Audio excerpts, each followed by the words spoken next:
Vidas negras importam. Sonhei, Carolina Maria de Jesus. Sonhei que estava morta, vi um corpo no caixão. Em vez de flores, eram livros que estavam nas minhas mãos. Sonhei que estava estendida no cimo de uma mesa, vi o meu corpo sem vida, entre quatro velas acesas. Ao lado, o padre rezava, comoveu-me a sua oração.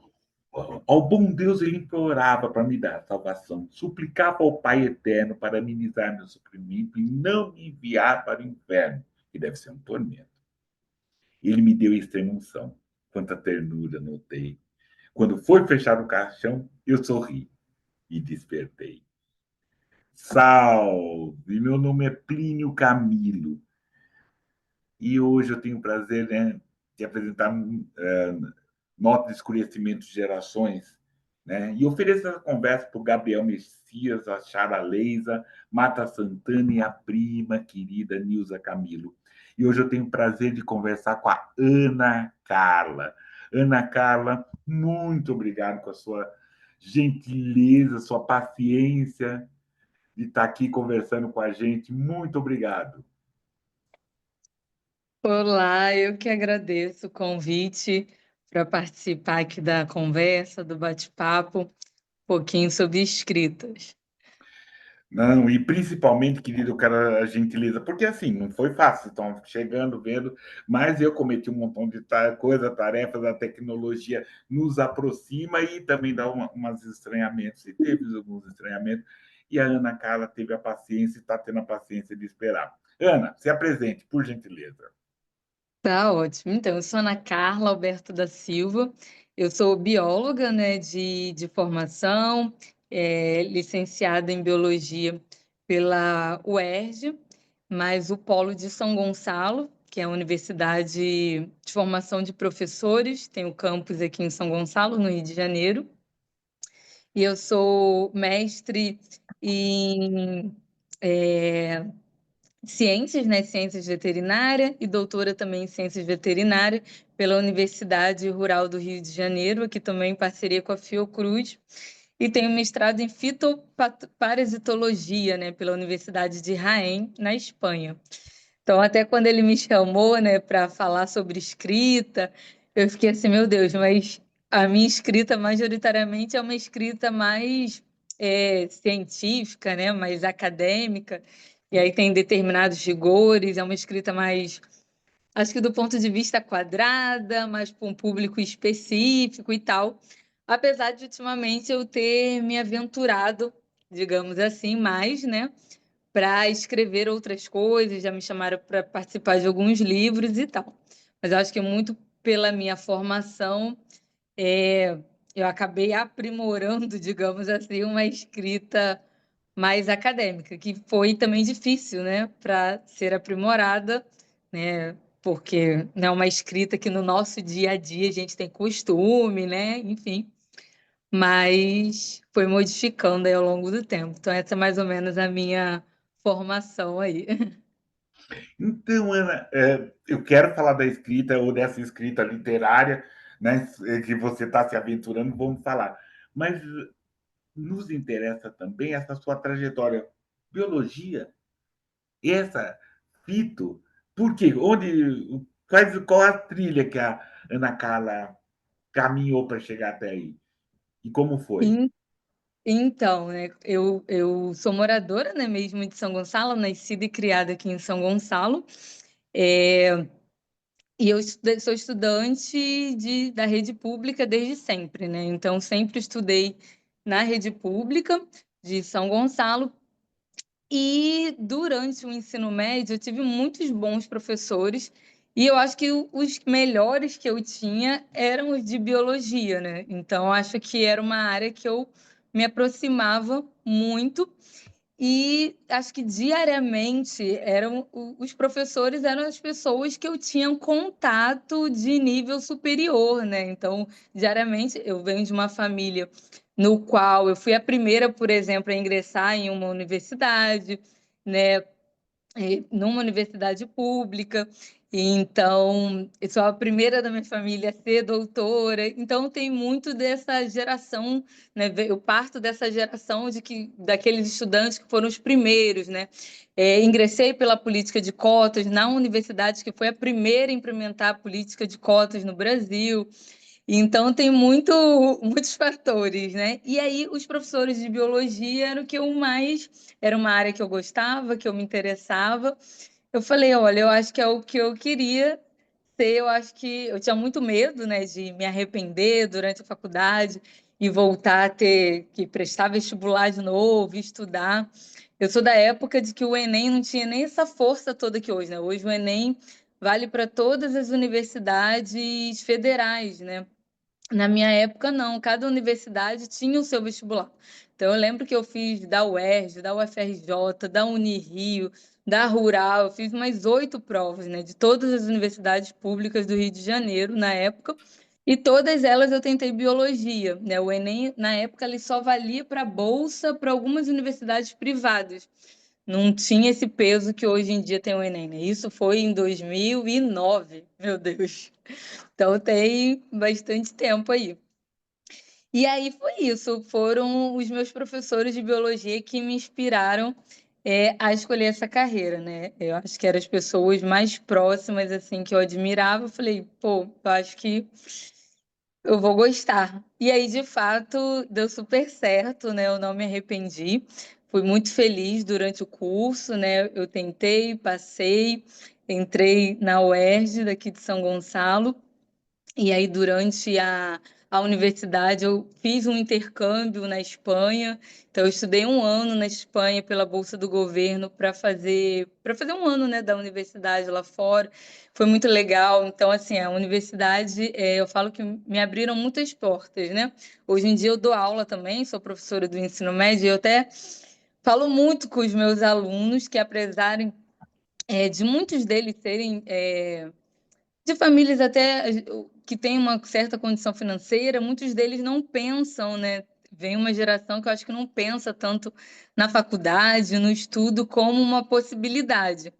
E aí eu sempre bato muito nessa tecla, né? Porque, gente, é porque deu tão certo para mim, né? Eu acho, porque eu fico imaginando se não fosse através do estudo, de fazer uma faculdade, né? O que eu seria, né? Para que lado eu iria correr? Então, eu falo para eles, deu tão certo para mim que eu falo, gente, é muito importante, né? Fico pensando, né, o que vocês vão fazer sem estudar, né? Sem ter uma perspectiva através do estudo, né? Apesar de que hoje em dia, não sei, né, qual é essa era da internet, e eles estão mais próximos ainda dessa era, né? Acho que eles pensam em outras coisas, mas eu acho que até para você se firmar na tecnologia, né, nesse mundo digital online, eu acho que é preciso ter conhecimento, né? Sabedoria, enfim, saber o que se está fazendo. Então, acho que foi assim que eu ingressei em biologia, né? Os meus professores foram referências, né, na minha escolha e eu sou bem feliz com ela. Com certeza. Não, e acho que até vale a pena, talvez, ponderar sobre isso. O que será que essa nova geração, talvez elas tenham mais possibilidades, né? A gente está Pode olhando, ser. pode ser que eles vejam mais possibilidades de realizações, né? Porque para nós, para muitos de nós, foi esse caminho da educação, e eu acho que é. Eu acho que é para eles. Só que eu não vejo que eles vêm, né? Onde tem essa realização que ele, né? E, eu não vou fazer, não vou. Né? O Sim, que, sim. porque tem coisas que não só vão mudar pela educação. A questão que nos aflige muito de nós é o racismo, o preconceito, tá lá, é pela educação que vai se, se modificar. Eles não tendo, eles não sofrem, né? A gente ficou nessa dúvida. Sim, eu fico questionando também, né? E as possibilidades, né, deles. De fato, eu acho que a minha geração acho que todo mundo via a universidade, né, como uma única alternativa. Hoje em dia, eu acho que, né, existem os cursos técnicos também, enfim, mas eu acho que eles ficam pensando de outras formas, né, outras possibilidades. que eu acho que até essas outras possibilidades, né? O estudo faz a diferença, né? Mas, Eu acho, mas é um caminho, acho que a gente, para entender, principalmente a gente como os mais velhos, né? Com isso é entender e não deixar de colocar. E talvez até perceber que eles têm uma grande possibilidade. Assim. Porque o sim, que é que a gente almejava, o que a gente almeja? É o respeito, é ter um ganho, é ter um ganho que nos sustente, né? Que tenha um ganho que seja respeitoso para o nosso trabalho, pelo nosso esforço. Então, a gente sim, almeja melhores ganhos, a gente almeja respeito, a gente almeja reconhecimento, né? E essas coisas. É isso que eles almejam. Pode ser também, mas talvez ele tenha um reconhecimento mais rápido, né? Não me detendo. Certo. sim. Querida, outra questão também que você colocou que é bem interessante, como que foi? Você falou que foi a primeira, como muitos de nós que estamos aqui, fomos os primeiros numa universidade pública. Uhum. Como foi para a família sua, os da Silva? Nossa, gente, para minha família foi incrível, né? Porque eu sempre fui vista como uma adolescente muito estudiosa, né? Muito dedicada e tal. E a minha mãe sempre priorizou muito o nosso estudo, né? Então, aqui na minha casa, sou eu e meus dois irmãos, né? Uma irmã e um irmão. A minha mãe foi mãe solteira, né? Solo, então ela sozinha sustentou nós três. E apesar disso, ela sempre priorizou que a gente estudasse, né? Que a gente não optasse por trabalhar, né? Apesar dos meus dois irmãos quererem logo de cara trabalhar, por ter aquilo de ter o dinheiro, né? De ter uma autonomia maior que o dinheiro proporciona, é, a minha mãe sempre fez muita questão de que a gente estudasse, né? A minha mãe foi professora, mas foi uma professora de uma época que não precisava de formação, né? Fazia uns cursinhos e você dava aula, era turma seriada, né? Então, turmas múltiplas, né? Diversas séries numa sala só, não precisava de formação, de faculdade, né? Era muito aquele notório saber que a pessoa ia lá, fazia uns cursos. Então, a minha mãe valorizava muito que a gente estudasse, porque ela fez até a quinta série e na roça ela conseguia dar aula, ajudar e tal. Então, ela via a importância da gente estudar, né? Então, assim, quando eu passei, gente, mas foi uma festa aqui em casa, né? Eu lembro que a minha mãe pulou, comemorou. Naquela época existia telefone fixo, né? Eu entregando a idade em vários momentos. Era a época da existência de telefone. Eu vi TV sem cores, então não é a conversa assim. Eu vi TV sem cores. Né? Eu lembro quando veio a É. TV a cores, então. Aí eu lembro que o coordenador do pré-vestibular, eu fiz um pré-vestibular comunitário na UF, e aí eu lembro que o coordenador ligou para minha casa falando: Ana Carla, vi aqui na listagem você foi aprovada. Sendo que era um coordenador muito brincalhão, assim. Eu falei, gente, ele não deve estar falando sério, deve estar brincando e tal. Eu lembro que eu não tinha nem computador em casa, né? Eu lembro que eu fui correndo até o final da rua, onde tinha uma lan house, e aí fui olhar na internet, que eu lembro que a UERJ divulgou o resultado um dia antes, 2 dias antes. E aí, quando eu fui correndo na Lan House, eu olhei e realmente eu havia sido aprovada. De volta eu correndo para casa, comemorando, pulando. Nossa, minha mãe chorando, gente, foi muito, muito incrível, né? E hoje em dia eu vejo, né? Hoje mesmo acho que eu estava vendo no Instagram, já está saindo os resultados, né, das aprovações, e aí várias meninas sendo aprovadas para medicina, e a família comemorando. Fico, gente, porque é uma conquista da família, né? É uma conquista de todos, porque para se estudar, para se manter, para ter essa perspectiva, não é simples, né? Então, assim, é uma conquista de toda a família. E é uma galera que vem de famílias que os pais não tiveram essas possibilidades, né? Então, é muito incrível, assim. Então, a minha mãe ficou, nossa, super feliz, minha tia, né? Toda a minha família, nossa, todo mundo até hoje, né? A galera fica com muito orgulho, né? Sempre nas reuniões, nas coisas da família, né? Que acha que não, a Ana Carla gosta muito de estudar e tudo mais. Então, veem isso como um diferencial, né? E tal. É engraçado. Não, isso é para lá de importante, e é legal a gente falar nisso, assim, porque volta e meia a gente fala das dores, fala das coisas, mas é saborear essas vitórias também, é saborear essas vitórias que tem que saborear, né? Ah, vai ser difícil, vai ser, tudo é, atravessar a rua é difícil, né? Tudo é Sim, difícil, sim, mas essa é uma vitória, né? Você passar numa escola pública, em, nesses tempos, em outros tempos, é uma vitória do quilombo. É uma vitória da família mesmo, né? sim, verdade.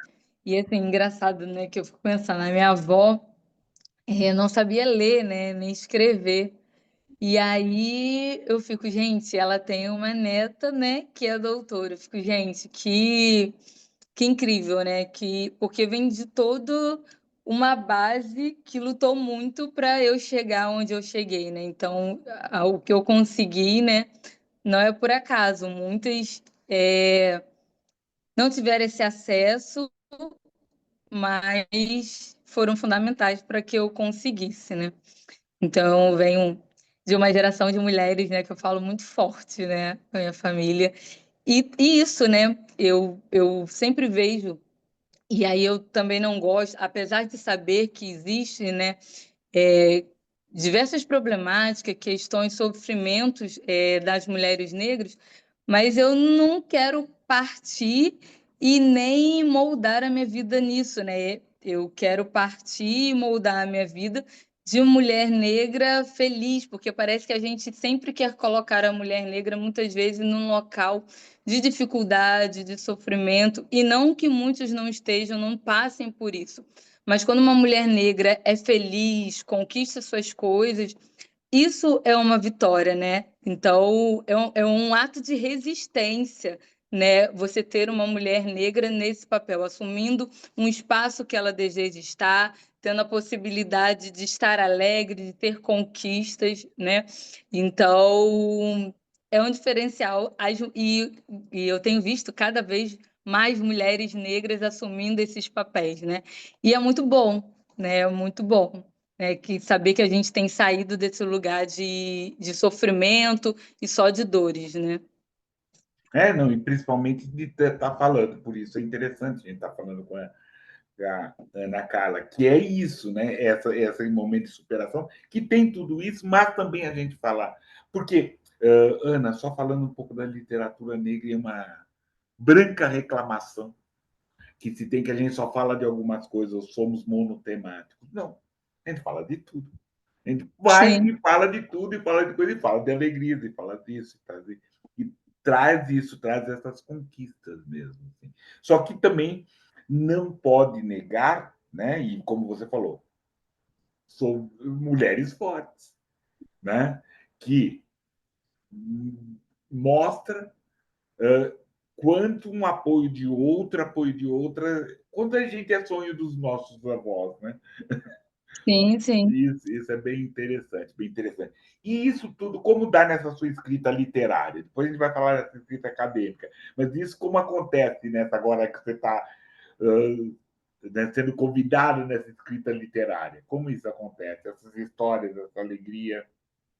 Então, eu acho que tem escritora que diz, né? Eu acho que eu não nasci negra, mas eu me tornei negra. Eu parto um pouco desse princípio, né? Então, apesar de eu ser uma mulher negra, viver numa família negra, né?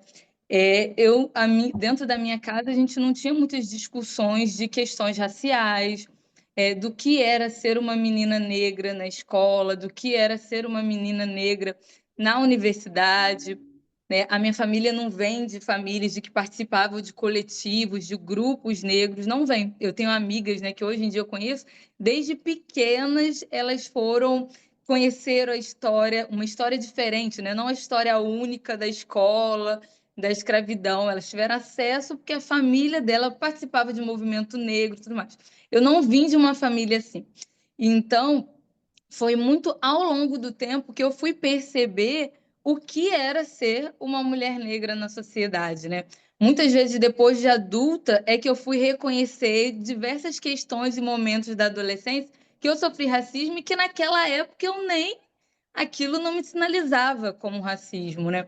Quando eu fui para a Espanha, por exemplo, pela primeira vez na graduação, eu passei por diversas situações que aquelas situações ali para mim não eram umas situações que eu pensava, não, essa situação é por conta da cor da minha pele, né? Foram depois, e muito através da participação do movimento negro e procurando ler, é que eu fui entender. Então, a minha escrita, que não é acadêmica, eu acho que vem muito desse lugar, de saber que como uma mulher negra, por mais que eu tenha uma escrita acadêmica, por mais que eu esteja naquele espaço, eu sempre vou ser uma mulher negra. A minha cor chega antes dos meus títulos, a minha cor chega antes da minha formação. E aí não dava para ignorar isso, né? Porque isso explicava muitas situações que eu passava e que muitas vezes eu não entendia o porquê de passar por aquelas situações, porque outras pessoas não passavam, né?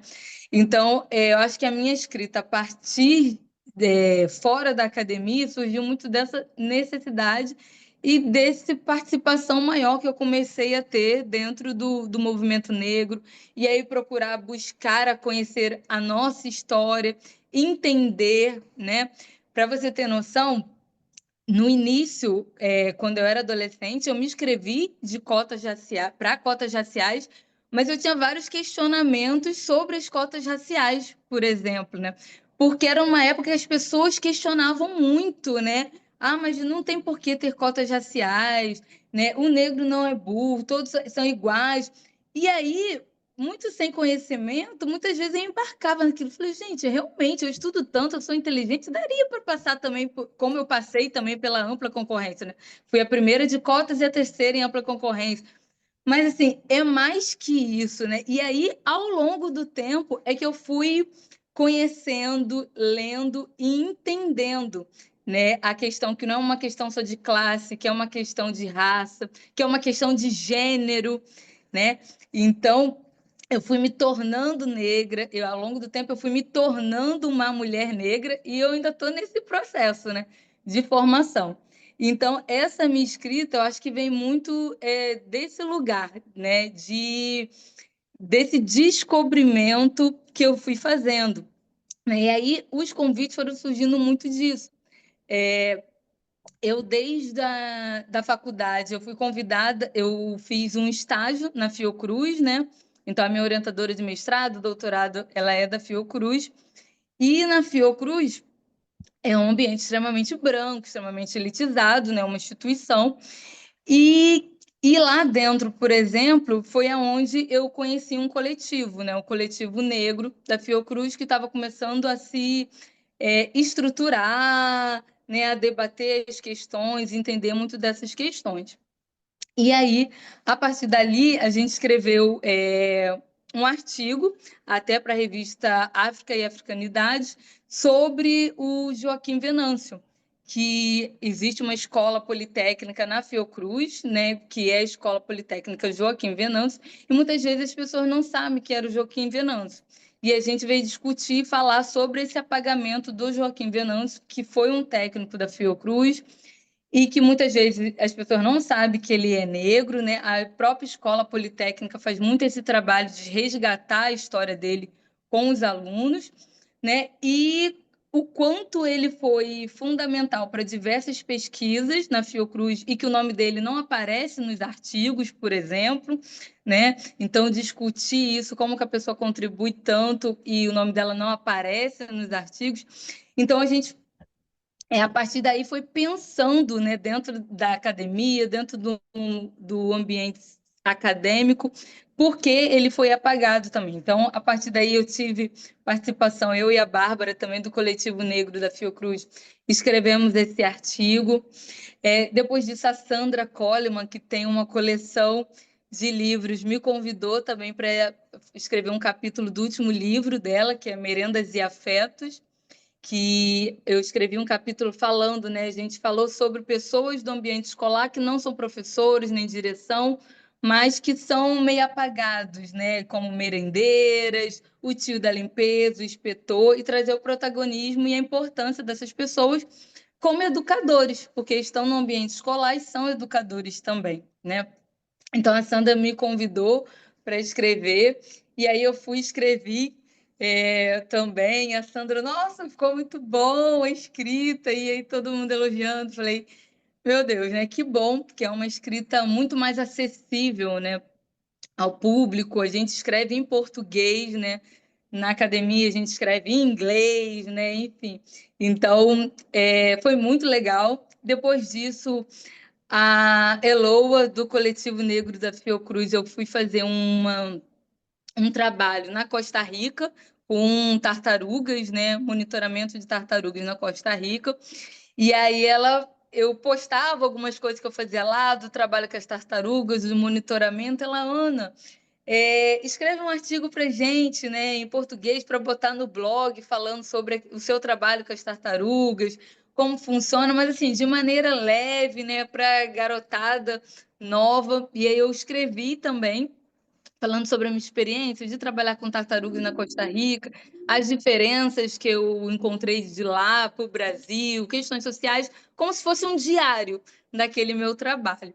E aí eu escrevi como se fosse esse diário, e aí foi muito legal também, né? Que ela trouxe a questão de meninas e mulheres na ciência, né? E os trabalhos, o que se pode se fazer. Foi bem legal e ficou disponível na internet, né? Está disponível, então, assim, super acessível para a garotada. E aí a Sandra já me fez um convite também para o próximo livro dela, para eu escrever um capítulo, e aí é para falar sobre a minha trajetória, né? E a da minha família como uma mulher negra, cientista. Então, a escrita não acadêmica, né? Ela é uma escrita, como diz a Conceição Evaristo, a minha, pelo menos, tem sido muito pautada na escrevivência, numa necessidade que eu sinto nos ambientes, no espaço, no quanto algumas é interessante, né? Mas no quanto algumas coisas da minha vida chamam a atenção para as pessoas, né? Eu sou relativamente nova e aí as pessoas acham, é doutora e já tão nova e uma mulher negra, então o quanto eu acho interessante que serve de inspiração e referência para os meus alunos, né?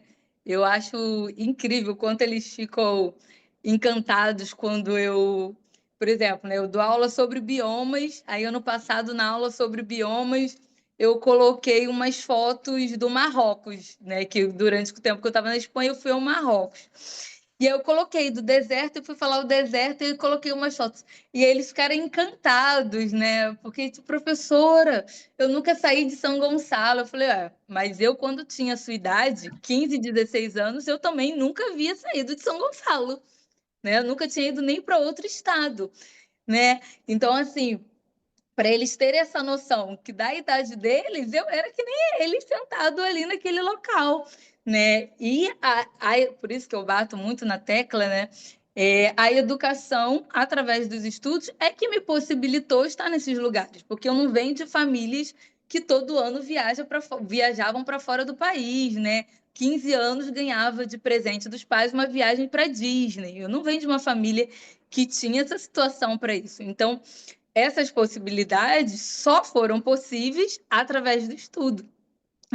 E aí é incrível como eles ficam encantados, né? Eu tenho uma vizinha que fez biologia, né? Está fazendo biologia agora. E aí ela vira e mexe. Eu lembro quando ela passou, ela veio aqui em casa e separamos vários artigos, livros que eu tinha para ela levar. Ela também passou para a UERJ. E aí vira e mexe, ela me manda mensagem no Instagram, né? Falando quando eu estou em algum congresso ou quando eu estou em alguma coisa. Falando, você me inspira, você não sei o quê, você.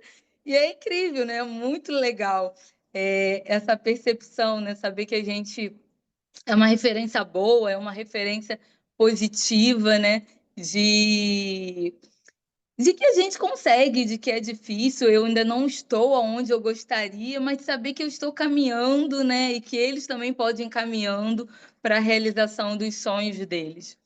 Então é bem legal, né? É bom.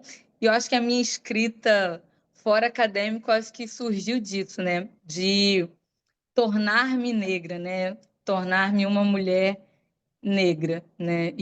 E não negligenciar isso, né? Porque não tem como negligenciar, apesar de por muito tempo eu não ter essa consciência, né? Sim, e eu queria, vou pedir uma licença para você, mas tá aqui agora para não perder. Você Uhum. colocou que você, em alguns momentos, você percebeu isso muito depois. Sim. Situações constrangedoras ou de racismo. Minha curiosidade, como foi, quais sentimentos apareceram quando você percebeu, nossa, aquilo lá que me aconteceu foi isso, né? Como foi esse seu sentimento? Nossa, é um sentimento, às vezes, meio frustrante, porque hoje em dia eu penso que eu deveria ter me colocado de uma forma, ou ter dito coisas que eu não disse, mas porque eu não tinha aquela consciência, né? Tem algo que foi muito marcante para mim. Eu estava na Espanha, num restaurante lá na cidade onde eu morava, em Jaén, tinha um restaurante que era de um brasileiro, mas que morava na Espanha há muito tempo. Ele era casado com uma espanhola, morava lá há muito tempo. E aí os brasileiros, os estudantes brasileiros iam muito naquele restaurante, né, com muita frequência. Até porque era um restaurante de um brasileiro, a gente, né, se identificava. E aí um belo dia eu estava lá, é, todas as meninas que estavam eram brancas, né? Até uma vez o professor de espanhol da universidade questionou isso, se no Brasil existiam muitos negros, porque lá a universidade recebiam muitos estudantes do Brasil, mas todos os estudantes eram brancos, né? Eu era a primeira estudante brasileira negra que ele dava aula, né? Então, todos os brasileiros que estavam lá eram brancos, né? Meninas e meninos brancos. E aí, num restaurante, tinha alguns espanhóis também que frequentavam aquele restaurante, e aí um deles questionou ao dono do restaurante, que era brasileiro, perguntou se eu era prostituta. E aí, depois ele comentou isso. Eu fiquei assim, gente, mas da onde a pessoa tirou isso? Sabe, o que fez a pessoa levantar essa possibilidade, né? E aí, na época, eu fiquei muito assim, mas, gente. E aí depois eu falei, gente, eu era brasileira como todas as outras meninas, um grupo mais de 7 meninas. A única diferença minha para elas é que eu era negra. Por que ele não associou que elas também pudessem ser, né? Eu que seria, né? Então assim, e eu só fui entender isso depois. Eu falei, gente, e aí eu lembro que na época, sempre que alguém ia me perguntar ou conversar comigo, eu sempre tinha preocupação de falar que eu tinha recebido uma bolsa de estudos e que eu estava ali estudando. Eu sempre falava isso, porque é isso, a cor chegava antes de se imaginar que eu estava ali numa condição de estudar, né? Então, assim, eu só fui entender isso depois, porque na época eu fiquei me questionando, então eu falei, gente, né?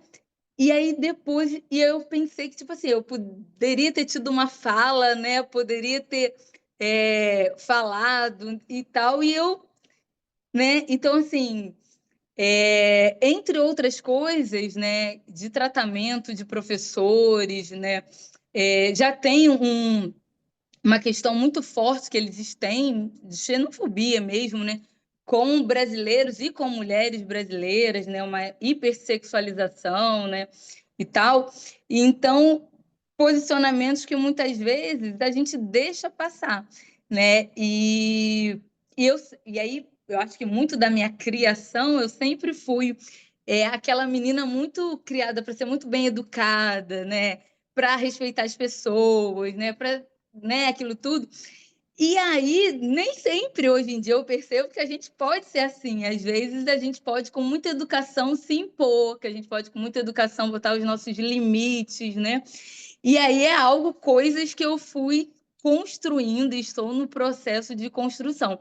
Então, assim, e que hoje em dia eu tenho uma noção muito grande, né? De que quando eu era criança, adolescente e ingressei na universidade e tal, é, eu não tinha, né? E o quanto o movimento negro, né, participar de coletivos, ler e tal, é, me ajudou nesse processo, né? Com certeza, querida. Então, agora eu vou pedir licença para você, para aquele nosso momento griot, né? Uhum. Peço licença, por favor, e fazer sempre aquele pedido para todas e todos, assim, sabe? Assine um canal, deixe suas informações aí, façam suas perguntas importantes. E agora esse griot também bem oportuno é de alguém que também nos fez enegrecer muito e nos dá orgulho. É falar, né, outra vez de Carolina Maria de Jesus. E é só relembrando, porque todas e todos sabem, Carolina Maria de Jesus, ela nasceu em 14 de março de 1914, mesmo dia do nascimento, em Sacramento, Minas Gerais, filha de pais negros, né, que migraram para aquela cidade de Sacramento, no início das atividades pecuárias. Ela é de uma família muito humilde, né, e que trabalhou. Ela, no primeiro momento, ela foi matriculada numa escola espírita em 1923. Vou dar algumas pitadas, algumas coisas. Estudou 2 anos com apoio, né? Em 1937, né, ela mudou, né, ela teve todo um caminhar, ela andou pela, pelo Brasil, né, por parte do Rio de Janeiro, e ela sempre, da mais tenra idade, ela queria ser escritora, e ela se preparou, ela lia, ela estudava, ela ouvia, né? Ela fala muito dessa questão que ela falou, fala muito dessa questão que ela teve relação com o avô, com os pais, né? No Diário Bitita, muito, né? Um dos livros dela.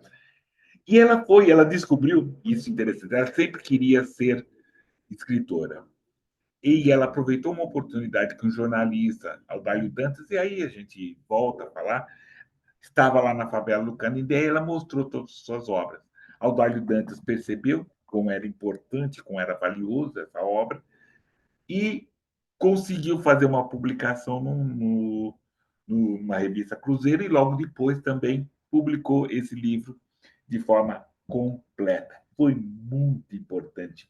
O livro Quatro Despejos, e aí teve aquele um subtítulo, Diário de uma Favelada, foi publicado em 1960 e teve um sucesso estrondoso de vendas e até hoje é vendido em muitos e muitos lugares, assim, com traduções para vários idiomas.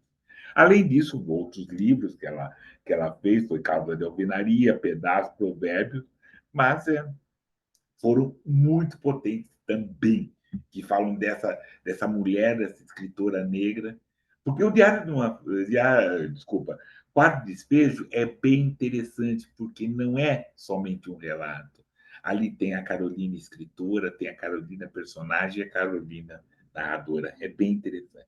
Carolina faleceu em 13 de fevereiro de 1977, em Parelheiros, aqui em São Paulo. E vários escritores, entre eles Tom Faria, ressalta que Carolina era destemida e transformou a experiência de escrever num processo contra a fome e desigualdade.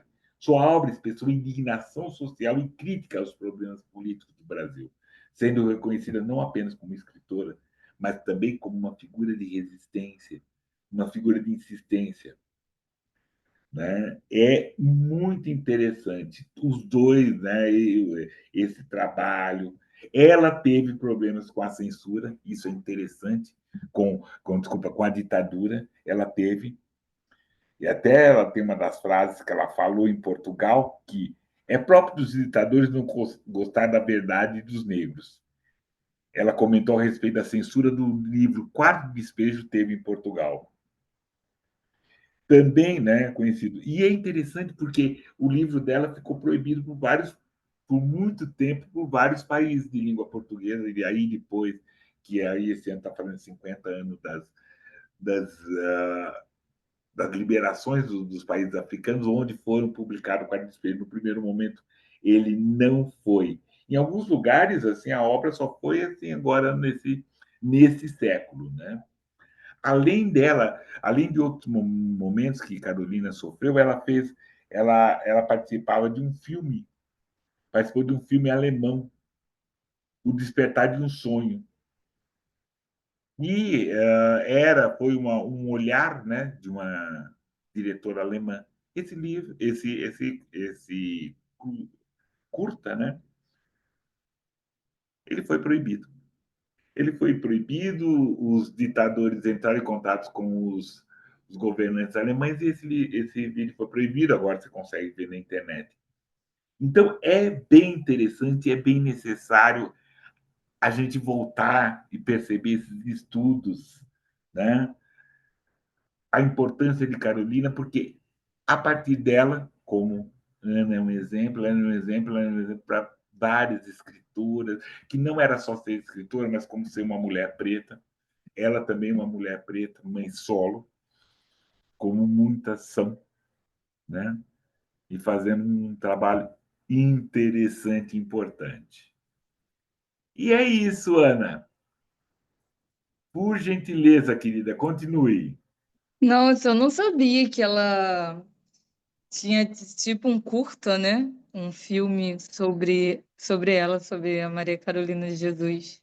Não, e é interessante, teve peças de teatro, teve várias peças, né? Uma das peças, quando ela fez em vida, a Ruth de Souza fez, né? Fez era ela. Até você procurando na internet, você encontra fotos. Por quê? Uma coisa assim.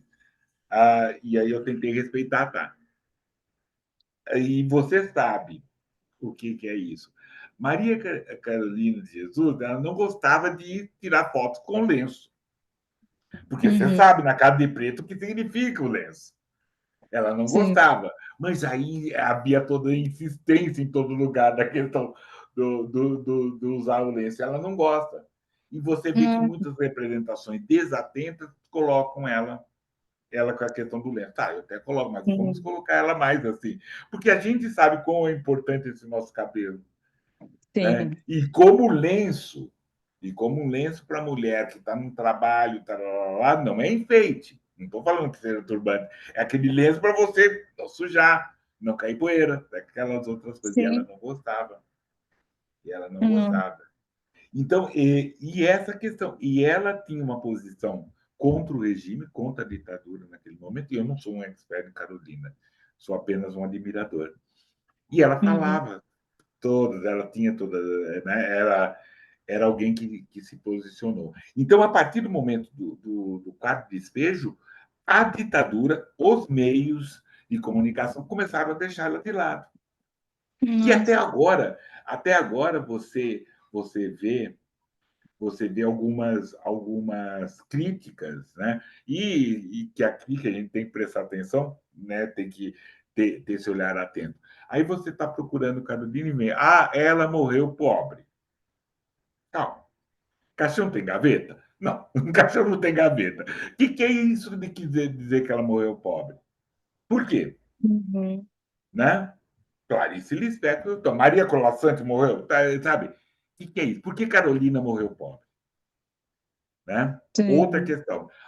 Os livros depois de Carta de Despejo, né, não tiveram o mesmo sucesso. Querida, a venda do livro Quadro de Despejo levou quase 20 anos para alguém vender tanto quanto. Então não é só Carolina que não vendeu tanto quanto o Quadro de Despejo. Todo mundo da década de 60 e 70 não venderam tanto quanto Carolina Maria de Hum, Jesus. Mas por é, que coloca isso? Né? sim. Então, são coisas que é cansativo, Ana, porque você tem que estar atento todo momento. Senão, você, sabe, assim, senão você dorme lá e fala, agora, ó o que aconteceu. Mas é isso. Então, desprezar, fazer esse desprezo de Carolina, uma crítica que houve muito, e principalmente era bem viva. Aí, ela escreve errado. Ela escreve, Hum, ela escreve. Não, ela tem uma outra escrita. Ela tem uma sim. escrita antes de uma correção ortográfica que houve. Né? E é Sim. intencional aquela escrita dela, tem umas intenções. Por isso que eu falo que aquele livro não é um diário. Né? É diário, mas ele tem uma questão literária. Tem uma questão de que você criar um personagem, você dar um personagem, você trazer o ponto de vista desse personagem. Sim, sim. Né? Sim, é porque a escrita, né? parte de um padrão, né, da escrita. E que aí, se você foge daquele padrão dito como uma norma, né, a norma culta, e aí logo vem as críticas se você foge desse padrão, né? Não, não se leva em consideração o se comunicar, né? O se fazer entender, o que se tem ali da realidade da escrita, né? A proposta, enfim. A escrita é de fato bem. É um terreno complexo, né? Não, não é simples, não. Totalmente, totalmente. A gente está tendo testemunhos, e eu quero crer que já teve pelo menos aqui uns 2 ou 3 testemunhos, isso, lógico, nas áreas de humana, de mestrados, de doutorados, onde a autora, principalmente sempre a maioria é mulher, a autora ela tenta trabalhar essa linguagem acadêmica e trazer ela como também protagonista dessa linguagem acadêmica. O estudo ser ela. Então, tem. A Débora veio falar aqui, Dandara Suburbana teve essas histórias. Então, tivemos Uhum. de você também transformar essa linguagem que é acadêmica, que é importante que tenha essa linguagem acadêmica, né, mas também trazer você como objeto disso, né? Sim, Você como esse seu olhar.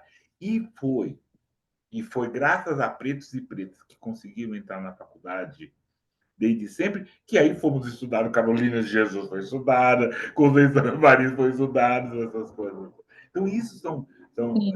essa peculiaridade. Porque você, melhor do que eu, sabe, não foi por vontade dos professores, porque se fosse, não iria fazer esses estudos. Né? Ah, faz Não, qualquer outra coisa, faz isso, todo mundo gosta. Né? Faz usa, trabalho uso, principalmente de linguiça, uso do que em Campinas? Não. Não, eu quero fazer um trabalho sobre Cruz e Souza, sobre Luiz Gama, sobre trazer essas comparações sim, e fazer. Então, foi aí que nós é, estamos conseguindo empretejar, escurecer as universidades. é isso. É de fato uma pressão, né, que é feita. Eu vejo muito lá na Fiocruz, né, o quanto a galera tem discutido, lutado por ter dentro das ementas, né, artigos e livros de escritores negros, né, pautando, porque parece que muitas vezes a gente só fala de questão racial, e não, né, na área da saúde a gente tem sim pessoas estudando e pesquisando, né, mas muitas vezes só fica naquela, no Não, clássico do clássico, né, e aí não quer achar ter que a um gente é trabalho. monotemático. Não somos monotemáticos. Fazemos, e aí Uhum. daqui a pouco vou mostrar no Instante Preta como fazemos vários escritos. Né? Exatamente. Como fazemos todos os escritos. Vamos pensar, vamos fazer todos os escritos. Porque até então, apesar de que em 1975 Martinho da Vila falou que Machado de Assis era mulatinho, para muitos de nós e muitos de vocês descobriram Machado de Assis era ele é preto, ele sempre foi. Ele sempre foi pretinho, embranqueceram ele, mas ele sempre foi. Ele teve uma escrita, ele escreveu sobre tudo. Machado de Assis Sim, é um exemplo. Maria Carolina de Jesus, ela também escreveu sobre tudo. Ela escreveu peças de teatro, que infelizmente ainda tá lá no acervo, aqui, parte do acervo dela está aqui no Museu Afro, parte está em Sacramento, parte está com a família do Adalho Dantas. Ela escreveu peças de teatro, ela escreveu um disco, ela fez um disco, teve um disco que ela estava cantando, a gente encontra no YouTube. Né? Ela escreveu de tudo. E se ela tivesse hoje, ela faria um podcast. Machado de Assis com certeza teria um sim. programa desse, né? Notas do Machado. É isso, né? Então, eles aproveitaram essa linguagem, essa escrita, na sua. Puxaram todas as questões, né? Foram no máximo possível. E liam, estudavam, conversavam, né? Sim, Falavam sobre tudo. é Isso é isso. interessante. Esses são os exemplos, assim. Sim. Querida, vou pedir outra licença. A gente começou a falar sobre livros, porque depois eu Tá quero que ótimo. você fale como que a gente vai conseguir ver os seus livros, Tá né? Pelo ótimo. menos os que você falou. Aí eu vou pedir essa licença para você e volto a falar para todos e todas mesmo, né? Olha, vamos lá. né? Assine o canal, deixe seus comentários. E agora tem esse momento nosso, Estante Preta, que é bem interessante, bem necessário. E o primeiro livro é O Escravo, de Carolina Maria de Jesus, que saiu pela Companhia das Letras. Essa história é interessante. A história se passa em uma família dividida entre ricos e pobres e aborda a subordinação, não apenas social, mas também psicológica. O protagonista é Renato, vou dar spoiler, o jovem que se vê preso entre expectativas de sua mãe, Maria Emília, que deseja que ele se case com uma mulher rica, Marina, e seu amor verdadeiro por uma prima que não é tão rica como Marina. A narrativa explora como Renato é escravizado pelas expectativas sociais e incapaz de fazer suas próprias escolhas.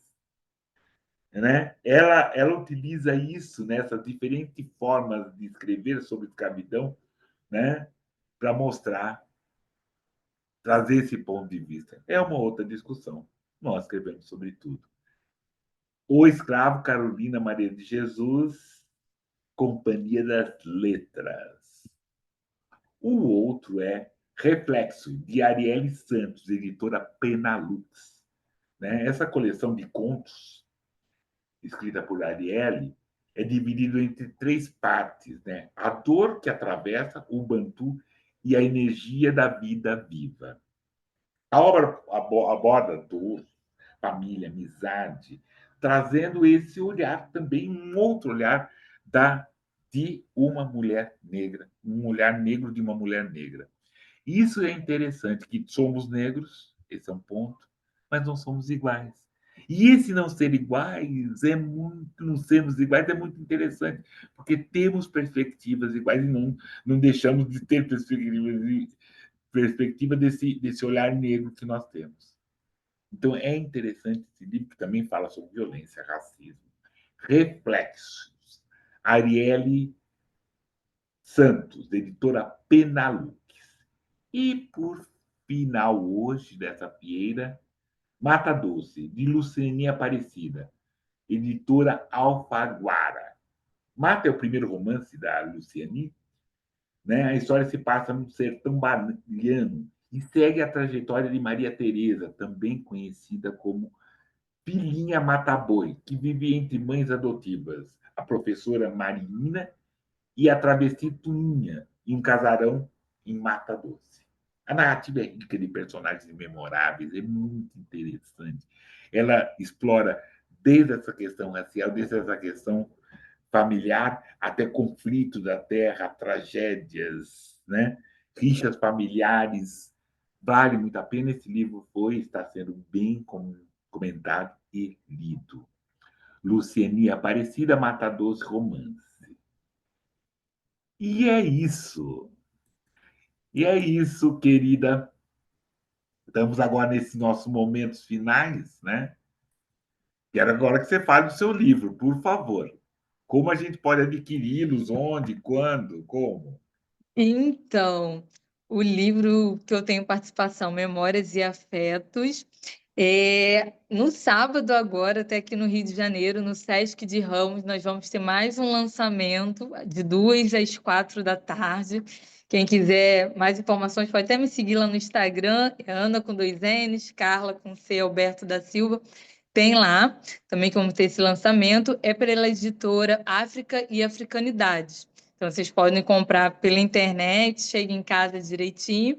E quem quiser autógrafo também, a gente está tendo vários, que a organizadora do livro, a Sandra Coleman, ela mora nos Estados Unidos, mas ela está, por exemplo, esse mês aqui, vira e mexe, ela está aqui no Brasil. Então, de vez em quando, a gente tem feito alguns lançamentos. O outro artigo também que eu acho bem legal para saber da história do Joaquim Venâncio, ele também está na revista África e Africanidades, no caderno que fala de intelectualidades negras brasileiras. E aí vem falando sobre a história e contando um pouco sobre também o apagamento, né, do Joaquim Venâncio, tá bom?